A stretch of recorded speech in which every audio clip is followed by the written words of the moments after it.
Ridiculous questions. Meticulously debated. This is Tell Me I'm Wrong. Well, I was happy just last night. I've been losing sight. Sighting all the falling fights. What is this if this ain't right? Back again, the monster rights. Losing life until that night. Life never let him lie. Light is my car passes right.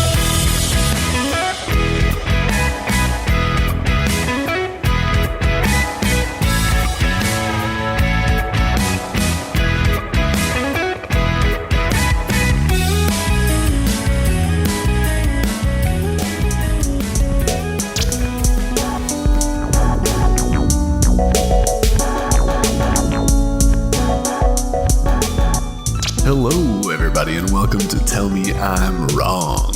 This is Ryan, and I'll be your moderator. I'm your first, your last, your everything. Joe, and I'll be debating. And I'm Josh, and I'm going to be slipping into something a little silky and sexy, and preparing to also be a debater. Well, everybody, welcome to Tell Me I'm Wrong. We are going to be debating all those sexy topics on this week's episode. It's Valentine's Day, and you know what that means, baby.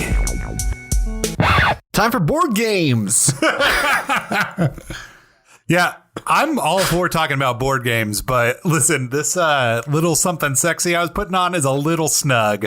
I have clearly not been riding the Peloton enough. Just use the massage oil behind you. Josh, you have it on upside down. I don't even know if this is shorts, a dress, pants, a shirt. What Well, this it's a is. combo unit. It's all in one, and you got to put the camisole on top of it. It's a sex romper. It's a what is that? A crotchless romper? Is that what a sex romper is? Because I don't know what else it means. I don't think we've ever gotten an episode title in 2 minutes before. Can we put crotch in the title? I mean, I don't think Apple Podcasts or Spotify or anybody's going to turn it down. I mean, they put a ton of filth on there, so I think we'd be A-okay. All right. Well, welcome to our Valentine's Day special episode. And we are, in fact, going to be talking about board games. And sex rompers. Now, these boys are going to be debating today, and they each chose a board game that they think is sexy. But I need to go ahead and tell our listeners that they're actually both wrong. Usually you tell us that after you hear what we said. You don't even know Well, what we I don't chose need to yet. hear it. I don't need to hear your debates because the sexiest tabletop game that is out there is Dungeons and Dragons. Ryan. Yes. Now, I don't know that we've ever mentioned this on the podcast, but we, like every other podcast that's ever been created, started out by playing D&D together. That's kind of how this was birthed. And so I am here to say definitively that I did not find any of those experiences with you two gentlemen to be sexy. Now, just because we weren't running a sexy campaign doesn't mean that this game does not have infinite possibilities for sexiness. I mean, it is a role-playing game. A lot of people use role-playing to incorporate in their sexy times. Exactly. Like, I need everybody to understand that the role-playing possibilities when you are in a fantasy world and you are a greased-up orc with a big axe and you're staring across the table at a slinky elf and she's got magic. I mean, or he's got magic. Whatever floats your fantasy banana. I don't know that now. Granted, anything you can come up with, someone's probably into. So I'm not here to besmirch it. We're also not here to kink shame. Like, live your life. As long as you all are having a good time and it's consensual, I don't care. Do you? But like, I can't imagine personally being like, hey, baby, I'm a dwarf wearing a sex romper. I think you just imagined it. I think that just happened. Okay, well, I just imagined it, but I didn't enjoy it, and it's not something that really got my juices flowing. You know what I mean? I'm not going to be doing that this Valentine's Day. Put your hands on my big old round maces. All right. So, listen, I think you guys missed an opportunity, but... you like that broadsword? Oh, man. Broadsword is good. Yeah, that's a good one. So what I'm saying is I really miss playing Dungeons and Dragons. Is that me, or you have a short dagger on your hip? Anyway, Valentine's Day. Do you know what the 20 stands for in D20? Inches. There's so many. Whew. D&D, double the D's, double the D's nuts. Thank you, Joe. Okay, I'm done. So let's get back to this podcast because that was a little bit much. So Valentine's Day is approaching very quickly. Do you guys have any like Valentine's Day traditions that you partake in? Yes, I will start out. We do. My wife and I, Rachel, friend of the show, been on the show multiple times. Shout out. I would say more than a friend of the show. She is a friend of the show. She's my current wife. But it's very easy to fall into like, we're going to go to dinner and whatever and exchange gifts. That's dumb. It's boring. It's easy. So we decided that our Valentine's Day tradition is we usually go downtown and go to whatever UK game is nearest Valentine's Day, just the two of us. So we usually go to Sawyer's and get burgers and share it. Lexington Translator returning here again for this week. Sawyer's is a restaurant downtown that has a bomb-ass chili and burger bar where you can pick Best any I've ever toppings seen. you want, slather them on. So good. And then you go to the UK game, and it's great. And you might have to visit the restroom at about halftime. But after you use the restroom, you can go and get some Reparina ice cream. Yes, the Borden's ice cream. Lexington Translator here again is the best ice cream on earth. Did you just Lexington translate yourself? I think we just had a Lexington Translator inception. Did he just do that's like the seventh wall of Lexington translations? He broke the seventh wall. The Lexington Translator is like an onion. It's got layers. So yeah, for our Valentine's Day tradition, we always go to dinner and then somewhere downtown, and then we go watch a UK game together, and that's what we buy each other. We don't really buy Valentine's Day gifts and all that. I was going to say, I've never been a big Valentine's Day person. It is a corporate holiday that was set up by big card. And it's just like, look, I love my girlfriend. She is amazing. Erica's awesome. She's great. I agree. She's pretty awesome. However, neither of us are big Valentine's Day people. We'll do something nice for each other. But this year, we're going to be watching wrestling and eating breakfast casserole. So That sounds wonderful. it will be a great evening. So yeah, I'm also not a huge Valentine's Day person. I think this last Well, year. I wouldn't be either if I didn't have a wife that exists. Listen, my wife exists, and she is an excellent person and a wonderful human being, and Imaginary. How about that? So last year for our anniversary, I actually ended up I made a cake for her. So I think I'm going to keep that tradition going. So I think I'm going to make her a cake for her Valentine's Day. What kind of cake are you going to make? I think she said she wanted like a vanilla strawberry. So like a something nice and light, nice and very festive for the. I'm pretty sure if I was married to Ryan, I'd vanilla would be my cake choice too. So sounds about right. What does that mean? You just infer what you want to infer out of that. Well, I don't know if I should be offended or not. Just whatever your spirit tells you. Well, wait. What? Why are you being mean to me? I'm not being mean to you. I'm just saying you're kind of a little bit of white bread. Wow. I'm offended. Hey, listen, I don't make the rules. You did. You just made up that rule that I was white bread. No, it's fact. If I'm white bread, you're a Twinkie. That's all I'm saying. Listen, I'm cream filled, baby. Can I be a Hostess chocolate covered donut? I was going to say Dunkin' Donuts. So yeah, pretty close. Oh, not Dunkin'. They're the worst. Like Josh said, I don't make the rules. All right. So let's talk about some board games because is this our second sexiest topic? This is the second sexiest topic, Ryan. If you remember, me and Ryan debated sexiest mascot. So I want to get into talk about the choices that you guys have made because I think they're both very interesting choices for very different reasons. So this week, I think I'm going to start off with Joe. Give me a little intro to the board game that you have chosen.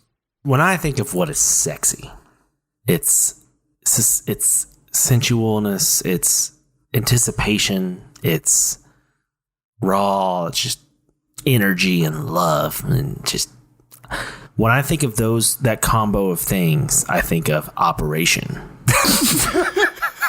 Operation is a battery-operated game of physical skill that tests a player's hand-eye coordination and fine motor skills. What is more sexy than hand-eye coordination and fine motor skills? I can think of a few things. Well, no, you listen. You want some fine motor skills when it comes to boom boom time. You know what I'm saying? You want to be able Don't call those it hands. boom time. Those hands are doing the walking. Bow chicka bow bow. I regret this. I regret this choice. It consists of an operating table. I'm gonna I'm going to say this word and it's going to be wrong. Lithographed? I think that's how you say it. Lithographed with a comic likeness of a patient named Cavity Sam. I didn't know he had a name. People want to get up in his cavity. With a large red bulb for his nose. On the surface are a number of openings which reveals real cavities filled with fictional and humorously named ailments made of plastic. The general gameplay requires players to remove these plastic elements with a pair of metal tweezers without touching the edge of the cavity opening, and we will go over what happens if you touch later. Any game that has cavities is already pretty good choice, Joe. I will give you that. I also think any game that's going to shock you. Also a good choice. Hey, don't give away too much yet. Y'all, spoiler alert for the game Operation, everybody. We are so sorry. Like any sensual moment, you got to build. Boys, you can't just go in for the kill first thing. You got to create levels. This is why Joe always lost Operation, because he was teasing it. Peeking back off. Cavity Sam always left satisfied. Yeah. Okay. Oh, man. Josh, what game did you choose? I thought about several different games when I was thinking of this, because last time when I debated Ryan, we had a big debate about what is sex. And it got contentious. And I feel like this is going to happen again. That's why we picked this topic, because we had to bring it back up. So I started thinking like, okay, I gotta go against like the grain. I gotta, steer into the curve. I gotta do something that the guys are going to agree with as it comes to sexy. So I initially thought chess, something that's got some tension, some strategy. It's slow. It builds the anticipation all night. The mind is sexy. Yeah. Your largest sex organ is your brain. Yeah. I love sex organs. The Queen's Gambit just came out. Has some sexy parts, I suppose, but she has sex appeal, y'all. She has it. There was sexual tension in those games. Like, she'd have her hands on like the pawns, and the Russian guy was like staring across the table at her, and it was like, are they gonna like kiss? Are they gonna move? What's gonna happen here? So I think you missed the ball here. Clue is not sexy. Who killed who? That's the least sexiest game. No, Clue is definitely sexy. Clue is sexy on the surface. I didn't pick Clue either. Then I thought Settlers of Catan, because wood. There's lots of wood. Then I thought Guess Who, because me and Erica just love judging people, but moved on from that one. Then I thought Hungry Hungry Hippos for obvious reasons. Now, I think an argument could be made that Hungry Hungry Hippos is in the top 10. They gobble them balls. Oh, man. There it is. Joe said the obvious part out loud. They gobble the balls, the little white marbles. They eat them. Then I thought Don't Wake Dad, because, sneaky and weird. But I don't think involving daddy in any sort of sexual game is a good idea. So I looked at all those and I was like, this just isn't sexy enough. It's not intriguing me. It's not making me feel anything. So I decided, you know what? Screw these guys. I'm going with the one that means the most to me and is the sexiest. And so that's why I went with The Game of Life. Interesting. Yes. Listeners, y'all hear that too? We heard the crickets as well. I often think when I'm paying life insurance, this is so sexy. And I nothing's sexier than choosing between a career that you can barely get by or a career you're just richer than everyone else. Well, that's the thing. Here's the thing. Is what I find sexy is building a strong relationship with somebody. We've been over this. I won't rehash this. You did bring this up. And so to me, as you're playing the game of life, you can talk about like how many kids you may want, or like what's your dream job, or you can be like, well, if I had this thing happen in my life, I drew this card, like how would I handle that? You can learn a lot about a person. I think really learning about a person can help you grow closer as a couple. And I feel like that is sexy to me. Okay. And then on top of that, if this is your first Valentine's Day with somebody, this is a great way to weed people out. If you get it and he's like, I'm going to be a millionaire. I got the stonks. I bought a bunch of GME. I'm going for it, baby.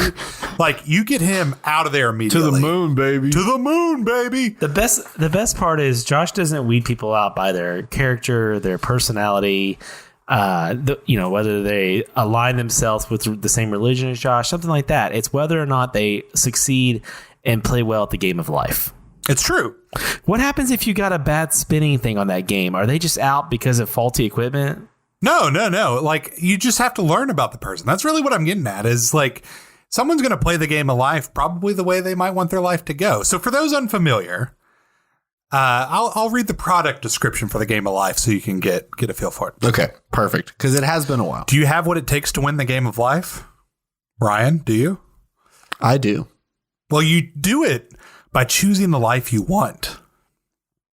Go to college. Take the family path. Although those aren't exclusive. You can go to college and have a family regardless of what your life situation is. Have kids, or see what happens when unexpected twists change the game.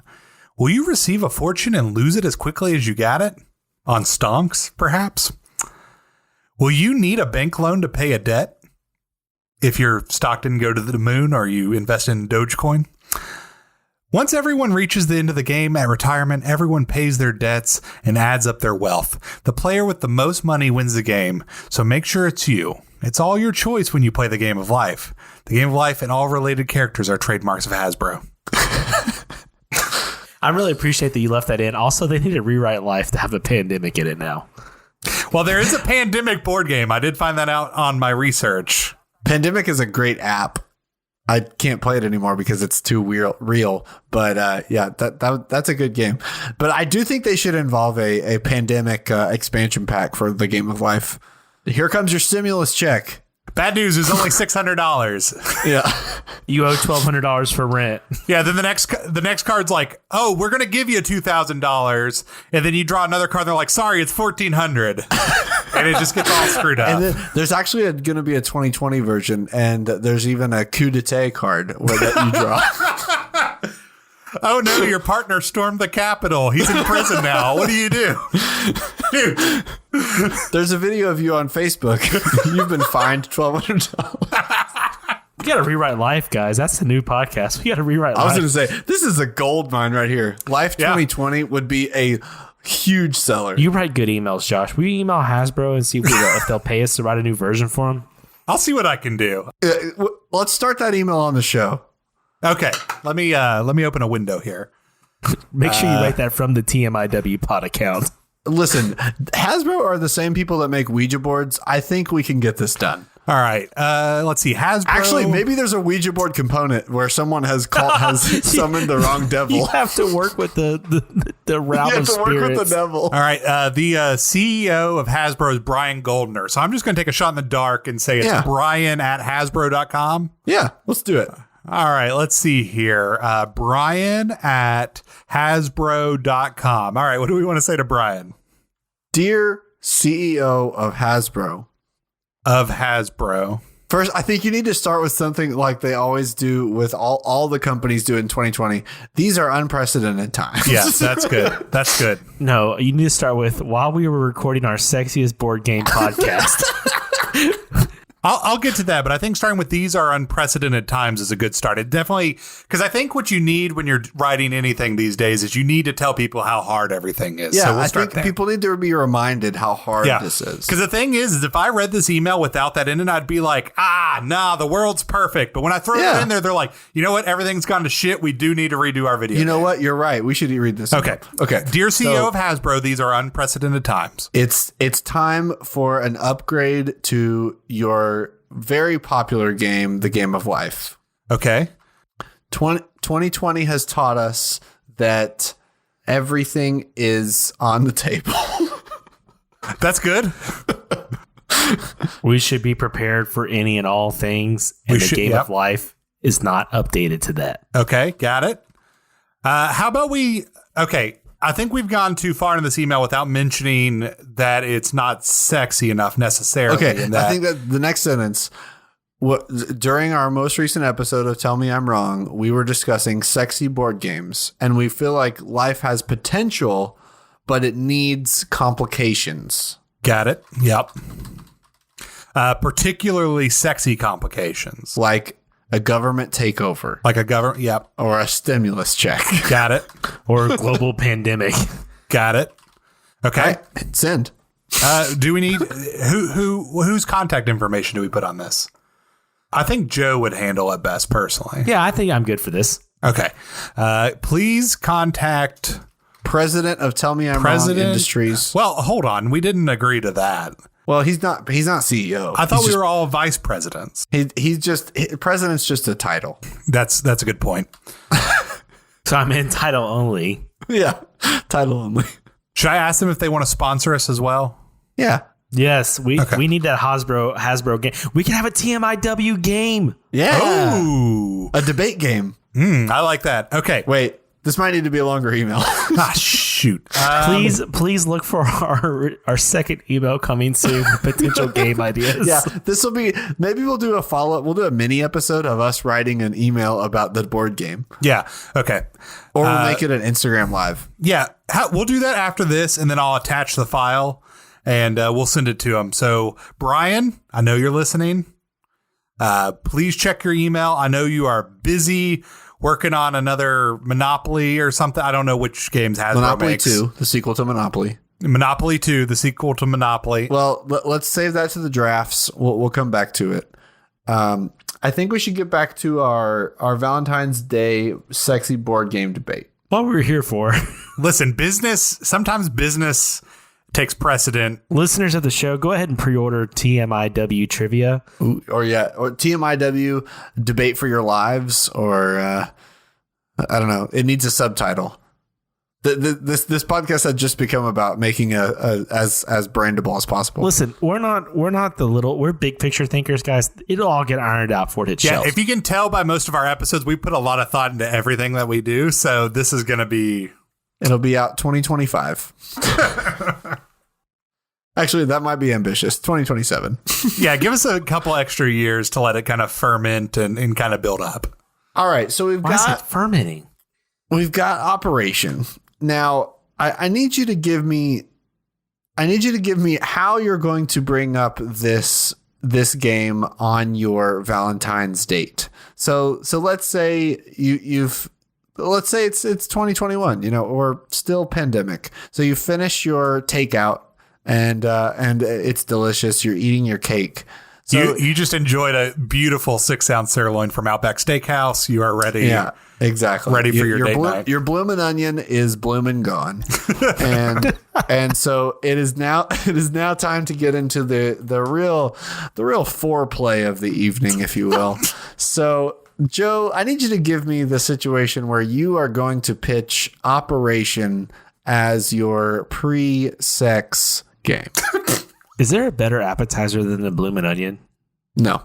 There's really not. There's never been.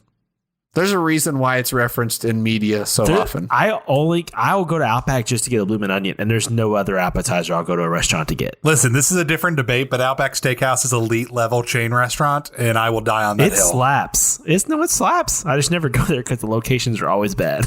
I will go to Chewy's just to get creamy. I guess. I don't really like Chewy's.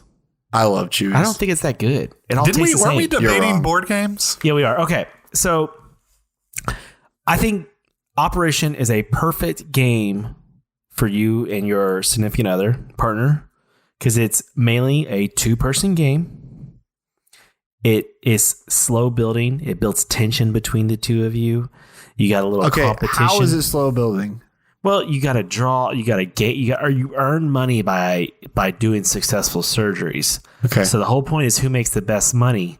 So you and your partner, your spouse, best money, not the most money. The best money. You could go, they could go for a high dollar surgery first off to get that money first, or they could go for a small. So you're trying to build, you're trying to outwork each other. And I think motive wise, because most men have motives when it comes to something like this, is I think there's certain areas of a body, whether that be male or female, that are just more naturally sensitive than others. And you could kind of break the ice by probing these areas on Cavity Sam. Probing. So take butterflies in the stomach, a large butterfly in the torso. The name comes from the feeling you get when you're nervous, excited, or afraid, or maybe turned on, when you get a little tingly in the belly there. Rumbly tumblies. Well, I hope you don't get the rumbly tumblies during sexy time, because that's going to be a showstopper. But, someone rubbing, your hand grazes your stomach and it makes your hair stand up and he gets all excited and you're like, ooh, it kind of tickles, but it kind of feels nice. This is a little too much. I don't know if I can handle this. There's a Charlie horse, a small horse resting near the hip joint, caused by a sudden spasm in the leg, usually from overexertion. Whatever that may that's all we need there. And it can be simply cured by massaging or stretching. Both could be sensual. And there's the broken heart. I think that would be the first thing you'd want to go for on your date night there, is to say, we don't need this. This doesn't affect us anymore. Let's get this out of here, because you have a mended heart, because you were there with your partner, your significant other.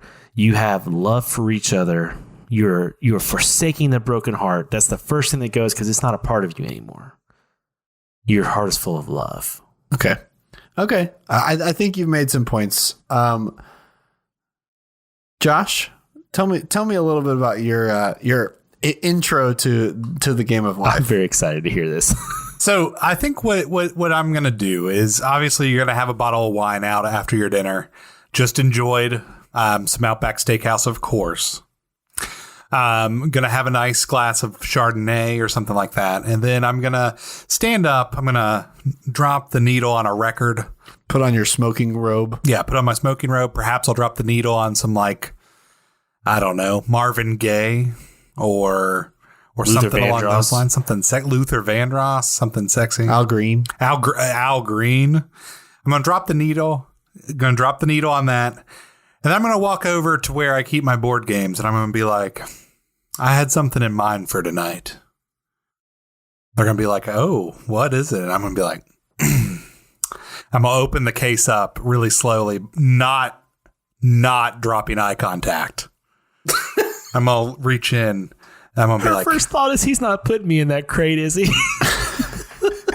I'm going to be like, I've got the game of life. Do you want to play? And your significant other's going to be like, absolutely. Yeah, that's what's going to happen. The best game. And so then I'm going to be like, I thought it would be a good opportunity, for us to learn more about each other and kind of talk about where we're going in life, grow closer as a couple, see what we can find out, see if there's something, new we didn't know. And then we're going to sit down, we're going to play a very long game of life while we sip our wine and discuss the path we want to take together. All right. So I'm not quite convinced. So I think we're going to need to go to the mod office. And before we go, I do have one key detail that we may have missed. This could be great for your night on Valentine's Day, but this could also backfire, because a lot of couples can't play board games together. This is true. And a lot of fights, I'll just, in the sake of transparency, have come from my wife and I playing games together. We have a game we like to play called Ticket to Ride, and there's a digital version we can play on our phones, and oftentimes we'll sit and watch TV on a Friday night and play. And there's been times where she's gotten very upset with me over moves I've made, and very angry that it would, if I was hoping for Valentine's Day lovin's, there's a chance that may not come because of those moves. So I think this is a tightrope you have to really walk on this, because you don't want to play a game that could potentially derail your night. I think this is an important point that Joe has brought up, because I do feel like there are certain things, certain moves and decisions that you could make in the game of life that may not be as complicated with operation, where it's just, you just got to do the thing. Well, this wasn't even directed at any of the games we chose. I'm just saying, in general, board games can tend to cause fights between couples. Oh, definitely. And I think the most important thing is, if you are uber competitive, this is probably not the night for you. You probably need to plan a different date night on Valentine's Day. You guys gotta pitch me that this is gonna work for everybody. I don't see the problem. I'm in a happy relationship. All right. On that note, let's go to the mod office, and then we'll come back and decide which game is gonna get you some action.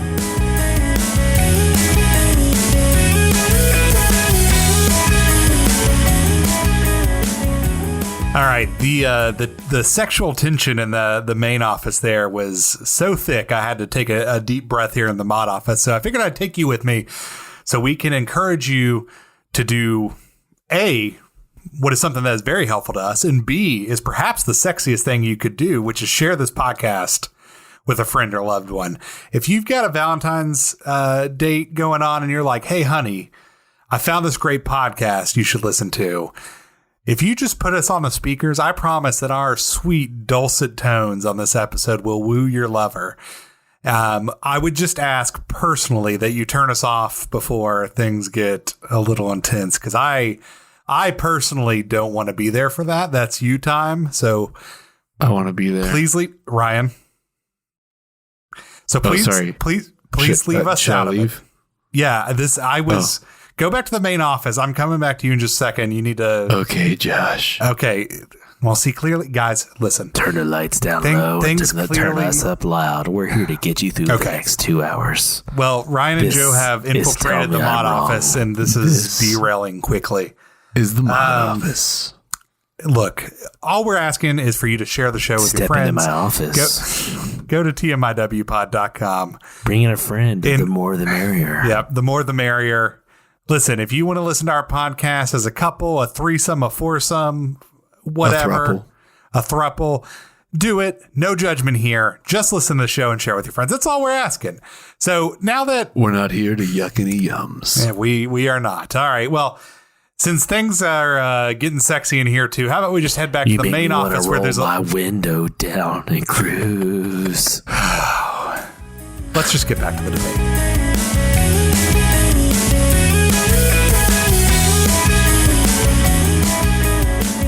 All right, so it's getting a little bit too sexy in here.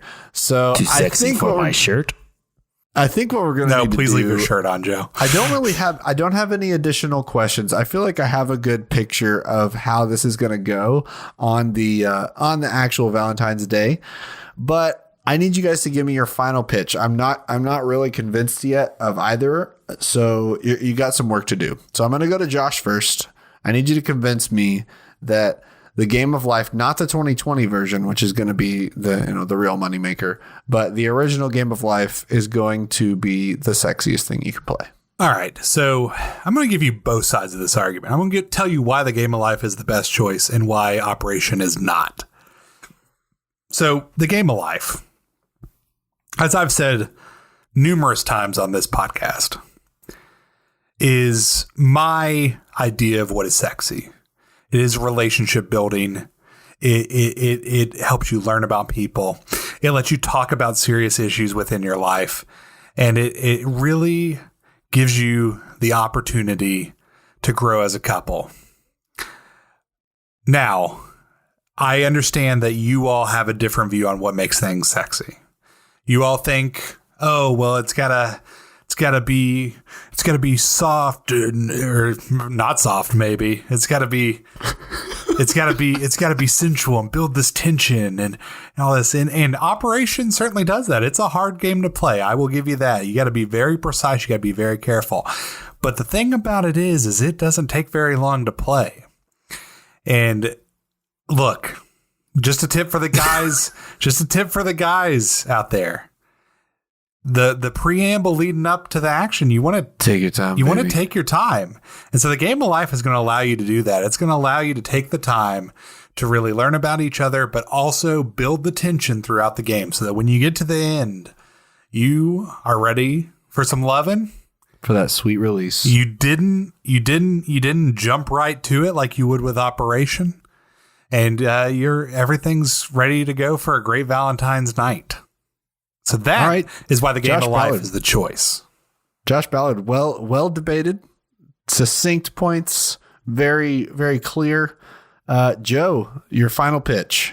So the game Operation, first off, I would like to say, I think the point is these board games are a stepping stone to get to the next point of the night. I don't think you intend to spend your entire evening playing Operation or Life. But anyways, if you look at TV today, what are the majority of shows on like Wednesday and Thursday night about? Sexy doctors, Grey's Anatomy, Chicago Med, ER. Or the Chicago shows about the firemen and the policemen. And yes, all this stuff. It's all sexy doctors. Grey's Anatomy has been on for 41 seasons, and because everyone they're all rabbits and they just bang each other.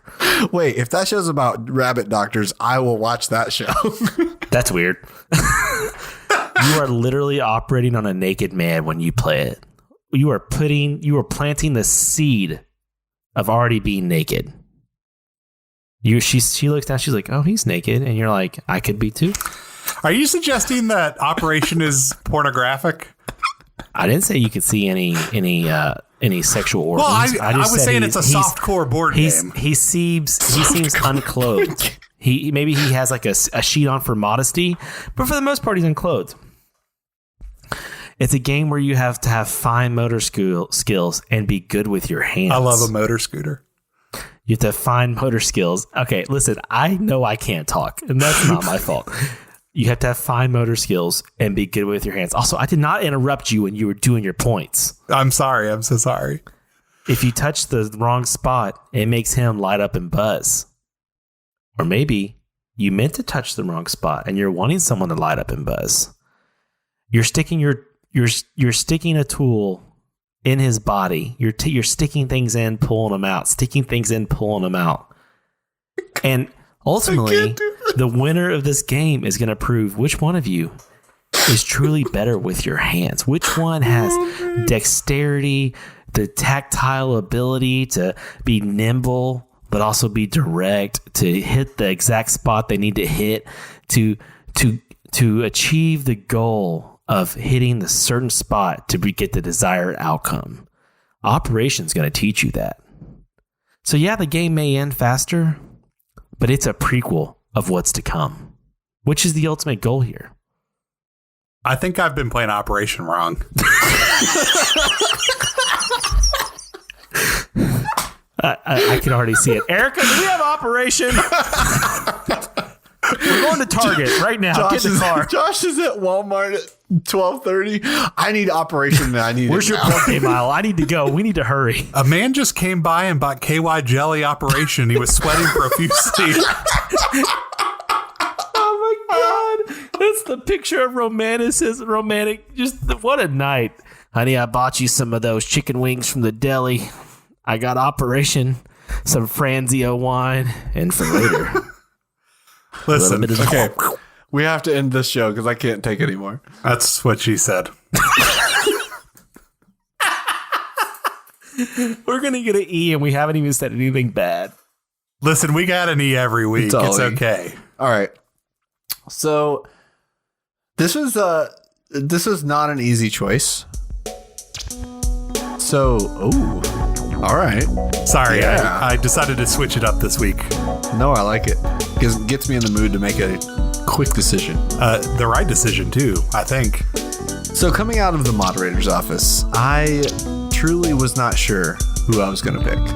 And when it came down to those final points, somebody made their point very clear and really gave me a vision of what sexy meant to them and how this board game was going to be the springboard that they needed to get where they needed to go. And so because of that reason, I am going to pick the Game of Life, Josh Ballard. What the heck? Listeners, please on all social media contact Ryan and tell him how wrong he is, because I laid out my point and Josh just kept saying what the Game of Life was. Now, let me tell you why. I cannot picture any situation where me and someone sitting across from this little plastic man pulling pieces out is sexual. Now, I can picture a situation where I'm learning about somebody through the Game of Life and the choices that they're going to make. I mean, learning about the way that Josh eloquently stated his views on sexiness was enough to convince me this time. So are you saying that retroactively I won our mascot debate? No, I very clearly won that debate. I'm just saying you agreed with my... We will not be returning. Okay. Well, I'm just saying, if you believe that my view of what made somebody sexy was so strong, then maybe I was right then. It is about debate to debate. And in this debate, you did a good job. Okay. So I won't push my luck because I'm very happy with my win. So thank you, Ryan. All right. Well, that's going to do it for us on this very sexy episode of Tell Me I'm Wrong. So sexy. I want to thank everybody for listening. And make sure you just continue sharing the show. We really appreciate the support. I also want to thank Isle of 8 for our sexy theme song, Jean Jacket. You can check them out anywhere you find good music, and please go give them a listen because they got some good stuff. Make sure you're following us on Instagram, Twitter, Facebook at TMIWPod. Also, check out at Rice Store and let him know how wrong he truly is. Because, I mean, this was a slam dunk, easy one for him, and he just botched it. So be sure to use the hashtag TMIWPod on why Operation was sexy and why life and getting bills is not sexy. And send us your debate topics like Dakota did last week. That was really great. Helped us out. We really enjoy doing that one. We look forward to ones from you all because it's some things we may never think of. And that's cool. It's from a different mind. As soon as you finish this episode, head on over and subscribe, as well as rate and review us 5 stars. That helps us to move up the charts and get our names in front of new people. That really helps us more than anything else. And just tell a friend. That helps us out a lot as well. So just tell a friend, give us a rate and review. We'd really appreciate it. While you're online, head over to tmiwpod.com. Over there, you can find different ways to connect with us. You can send us a message. You can let us know why I was right. And you can find links to all of our episodes so you can go and listen to those. Also, a brand new feature that we just added is a digital PDF that you can download of our combined tips for making your Valentine's evening as romantic as possible. So head over there. We've got tips for the menu for the evening, what you should order from Outback Steakhouse, what games you should play, the type of music you should have on, tips for the bedroom, like, make sure you have candles or something. I forget what we wrote. It was something. Instructional videos to follow. That was the other thing. There are links to that in there that are also on our website. So you can go check those out, find out all sorts of great stuff to make your Valentine's Day as special as it can be. And you can thank us later. All right. Thank you again for joining us on Tell Me I'm Wrong. As always, there is one winner, but we're all losers. Later, losers. See you, sexy.